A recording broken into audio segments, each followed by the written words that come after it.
these anchor points is exactly perpendicular to the line that I have over here. So now I could take this circle here itself. I'm just going to use my direct selection tool. I'm just going to grab it by this anchor point and snap it directly to this end of the path over here. All right, let me actually zoom in here and I can actually see that I can do that.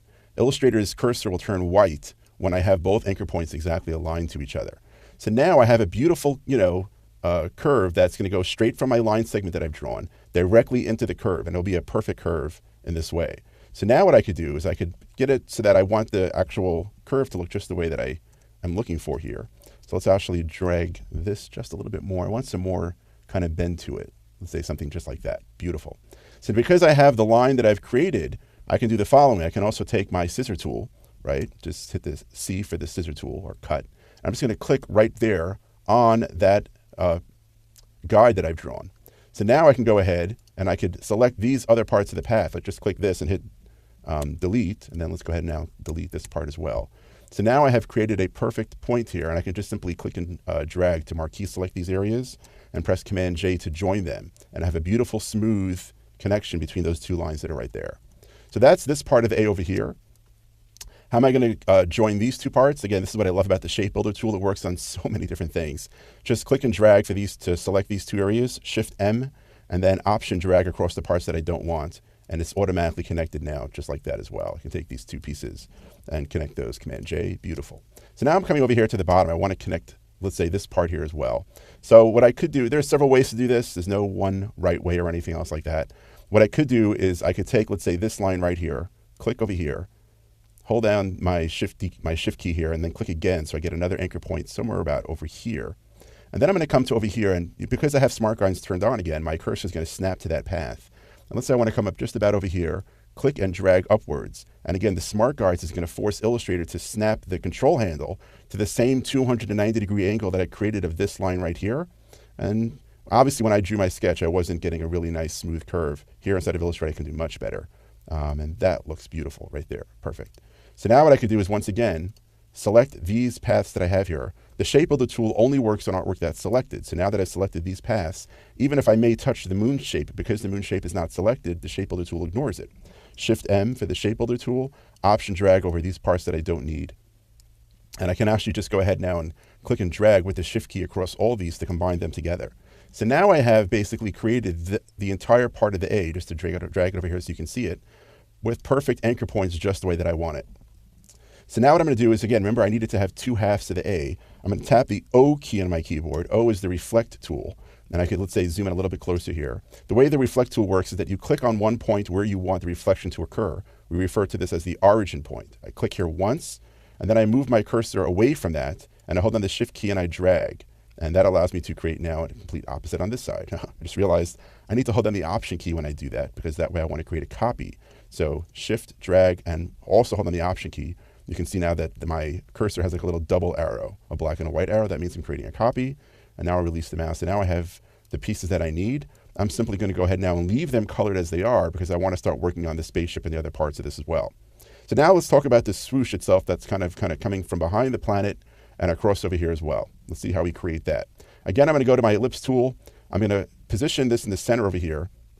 And I'm just going to draw an ellipse, because that, again, that's the perfect shape. I don't want to worry about questioning myself when I use the pen tool. Is my curve accurate? Is it smooth? Is it clean? The more that I can rely on Illustrator's perfection in this case, the better off I'm going to be. And all I have to do is make small modifications to it. So I'm going to start over here in the center, Option again to draw it from the center.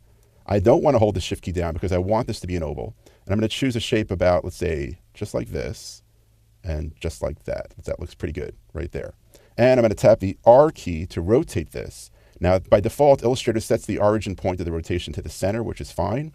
I'm just going to go ahead now and click over here and drag down, because I want to rotate it to be on an angle about, let's say, something like this. That looks pretty good. And I'm just going to move it up a little bit. Now, I'm going on my sketch over here. It looks like that my sketch had a more of a tight type of curve in this case here. I'm going to kind of go with the one that I just did because I like it better. So let's actually hide the layers panel for now. I don't need that. So I want to have it, though, where it starts kind of thin, but then it gets thicker. So how would I do that? So the way that I do that is I'm going to take just my regular selection tool. I'm going to tap the R key to get the rotate tool again. And I'm going to click now on this anchor point right here. And again, I have smart guides on, so as soon as I mouse over the anchor, it highlights and says, there's the anchor.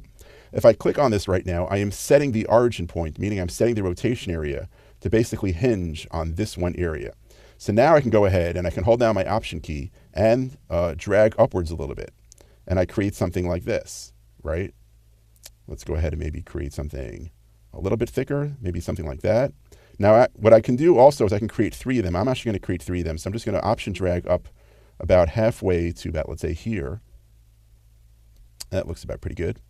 And release the mouse. And then I'm going to press Command D for do it again. That's just going to repeat the last transformation.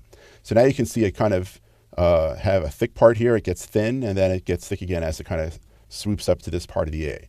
So again, just like I was doing before, I was using the Shape Builder tool to break this apart into the pieces that I want to work with.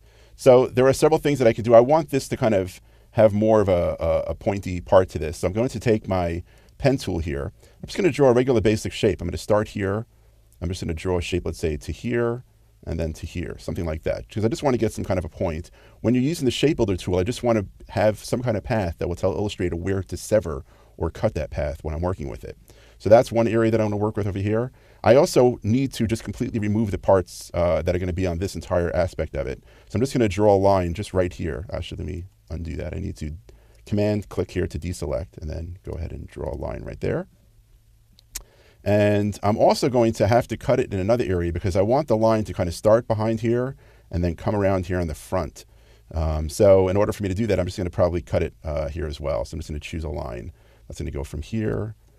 Let me Command click over here and create a line just like that. Beautiful. So now I have the parts that I need. All I have to do is select these lines, these cut lines that I've drawn. And then I'm going to select these 3 shapes over here. Again, nothing else is selected, so the Shape Builder tool won't touch those. Shift M to access my Shape Builder tool. Option drag across the areas that I don't need. And if you use the Shift key while you're Option dragging, it'll create a marquee. So you can basically highlight an area in a rectangular fashion. I'll go ahead and I'll do that. Let's just Option drag over these areas to get rid of the line. Let's go ahead and Option drag over this and this, because I don't need that. And let's go ahead now and Option drag over these 2. So it looks like I have the areas kind of split up the way that I want them to be. That looks pretty nice. I'm actually going to hold down and Shift drag across these areas to combine them into one shape. And then I'm going to go ahead now and Shift drag across these to combine this into one whole shape. So now I have basically 2 shapes. I have the part that goes behind, and then I have the part that's going to come across the front right here. I do want this to kind of have more of a natural kind of look to it. So here's where I might kind of mess around a little bit with the, how this actually looks, and I could do this in a variety of ways. I actually will sometimes just use the Smooth tool inside of Illustrator and repeatedly mouse over an area to kind of turn it from a straight line into a curve, and then give it some more of a natural kind of feel as I just drag over it until I get something that looks the way that I want to. If I need to, I could just go ahead now and just adjust this as well. In the version that I created, the final version, I just, experimented with a variety of different ways to do this. Let me go ahead now and kind of make this look. That's gnarly, that area. Let's go ahead and clean that up a little with the Smooth tool. The Smooth tool can be really useful as you're doing this. If you have a Wacom tablet, it's going to be a lot easier for you to manage this aspect of it right over here. This is looking more like a meteor kind of thing. Well, I'm going to go ahead and smooth that out a little bit later. But for now, that's kind of what I'm looking at. That's kind of coming out of the back over here. So now let's focus on the spaceship. And this is one of the things that you really have to understand, that one of the most powerful ways that you can create artwork inside of Illustrator is by working off of something else. I'm actually going to save this document here for a second and dump it on my desktop here. Let's call this one Apollo A, because this is the letter A that I'm working with. So I'm going to go ahead now and create another artboard in my file. Go to my artboards panel. Let's just create a new artboard here. Kind of move over here. Let me zoom out just a second. I'm going to draw a vertical line. Again, I'm holding the Shift key down right down the center here, so it snaps in place. Perfect. I'm going to choose File, Place. I basically just went to Google Images, and I went, searching for basically some way for me to reference or know what shape a spaceship is. In this case, Apollo 13. So I did what I always create what I call a research folder. I just go to Google Images and I pull a whole bunch of stuff in here so I can reference something and know what it really looks like in real life. So if I go to spacecraft here, I have something called module. And this is an illustration that was done. I'm just going to place it here on the artboard. And it's on a 45-degree angle. So I'm just going to take this right now and just double click on my rotate tool, rotate it 45 degrees. And click and drag so it snaps to the center right here where I drew the guide. Because this is a symmetrical piece of artwork, or primarily symmetrical, we'll see there's certain parts that are not. All I really need to do is just draw half of the artwork. And then I'm just, the same way that I was working with the A before, I'm just focused on drawing half of my artwork, and then I'll go ahead and I'll flip it around and I'll have my entire shape. So in this case here, this piece of artwork right now is not on the sketch layer. So if I go over here to my layer panel, for example, you can see that my artwork right now is on this layer. I can click and drag on this guy and try to bring him down, but he won't because the sketch layer is locked right now. If I double click on the sketch layer and I turn off the template option, so now it's a regular layer, I can drop this image now down into the sketch layer and then double click on the sketch layer, turn it back to a template again. And now that artwork becomes locked and has now been dimmed back. Let's go back to my artwork layer and let's start drawing this. And again, in this case here, it's probably going to be easy for me just to use some very simple stuff with the pen tool. I'm going to take the pen tool here, start by clicking, hold down the shift key, click over there. I'm going to click and drag to get a little bit of a curve, just like that. Now the next segment here needs to be a straight line. So I'm just going to simply click on that anchor point, and that's going to collapse the handle here, create what we call a cusp, where basically the path that comes into the anchor point is curved, but the next path that comes out of it is going to be a straight line. I'm just going to click over here with the shift key again on an angle, come down here. Let's make a little teeny, if I zoom in here, you can see there's kind of a little bit of a detail here. So I'm just going to click with the shift key down, create that. Let's come down to, let's say right about over here.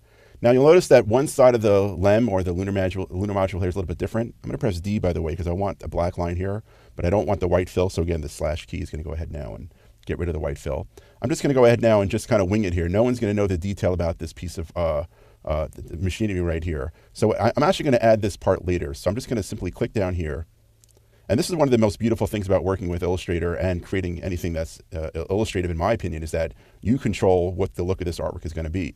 So I'm just going to come down here and create what I feel it should be. Add these little teeny details here. I'm not even going to bother making that a curve, just a straight line. I'm just going to go ahead now and kind of finish up that part that's right there. So this really overall is my shape. This is the shape that I am working with. So if I zoom out just a bit over here, I can select my regular selection tool, select that outline that I've just created, press the O key on my keyboard, option click on the anchor point, which is right here in the center, shift, option, and now I basically created the other side here. Select both of these shapes, hit Command J to join them together. And now I've created that shape. Now there are a few details here that I want to add.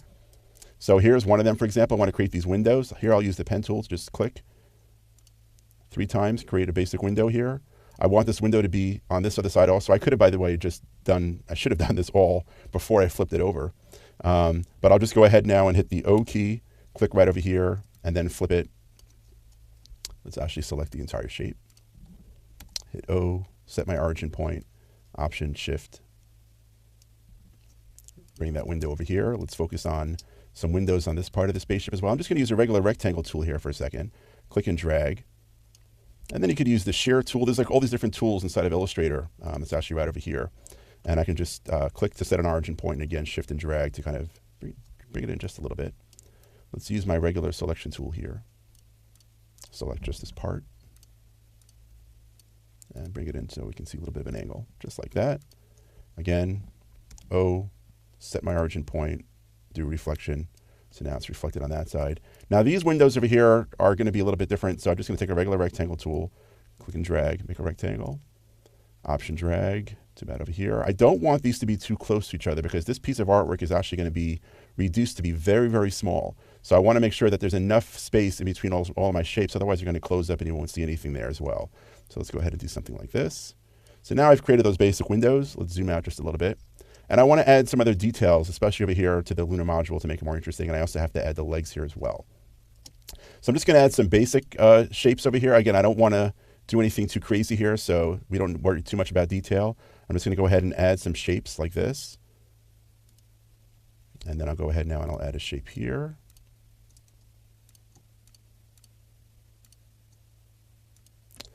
And if I want to now incorporate those into the overall shape, what do I use? Of course, my shape builder tool, shift drag across these 3 shapes, shift M, and then just drag across all those right there, and they all get combined into one shape. So now let's go ahead now and focus really just on the legs here. I'm not even going to bother adding these other details. Actually, you know what? To make it a little bit cooler, I'm just going to add this little dish over here. So let's go ahead now and do an ellipse tool. Option shift to get a nice little perfect circle. Let's take the pen tool here and let's actually draw a diagonal line like that. And then let's also go ahead and draw a straight line like that. That should be fine. And I could, again, again, just select all these shapes, Shift M for the shape builder tool. Just get rid of the parts that I don't want. I'm just option clicking on the areas that I don't want, and then we'll go ahead and remove those for me. Look at that, lovely. So now I have this part here. Let's add the legs. Let's take my regular pen tool here. Click, click, click right here. Let's take this right here and let's click there. Let's do another little landing gear there. Take this straight across. Beautiful. I want actually this part here on the outside to be a little bit thicker, so let's change the stroke weight to like 2 point for that. That looks a little bit better.